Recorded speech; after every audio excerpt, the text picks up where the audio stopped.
This week on Capitol Report, lawmakers inch closer to a budget deal. We can figure out how to get this done. If there's a will, there's a way. I don't know if we'll have enough time. As for that budget deal, getting there, never easy. The legislative branch is not backup singers.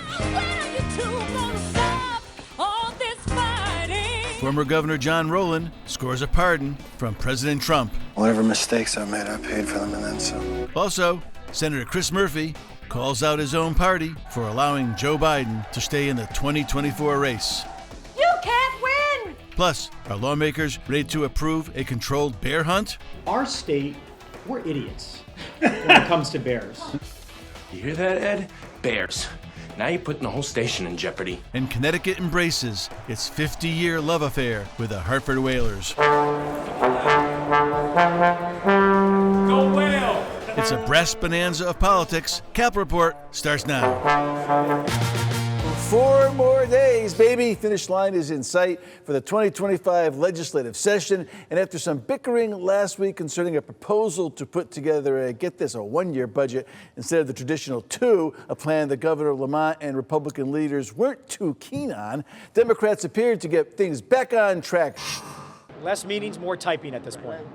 Okay. Productive. Very productive. We're in a good spot. We've agreed on the appropriation side, and now we have to finalize the revenue side. We're virtually there. We're going to have a good budget. It's going to be done on time.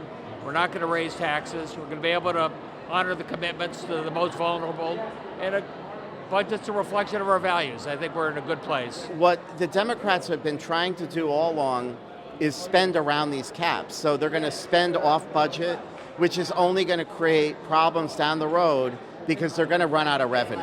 And eventually they're going to look to the taxpayers to foot that bill. Well, Aaron Simowitz, gavel envy. At least you're getting some sleep now. You don't have to be up there till all crazy hours of the night. So where do we go from here? Getting a deal done probably on Monday? Yeah, look, it's going to take OFA to run through all the numbers and put everything together. You're going to have the implementers. I don't see a way it's going to be acted upon this weekend. It's going to be a last-minute rush, Monday, Tuesday. Hopefully they get to a place to where they'll at least limit the debate, but I'm sure John and Liz can give us a little bit more information where the Republicans are at on this and how long it's going to take. There's a story that my friend Mike Pazniokas wrote in the Connecticut Mirror that says the Republicans now slow-walking the entire legislature to basically kill the bills they don't want. This is the time where the Republicans have the power. Well, that's what always happens, and I think the benefit of having the budget being run Monday and Tuesday is it really limits what they can do with the implementers. It really kind of says, wait a minute, we can't put a lot of new bills that didn't pass on a lot of gimmicks.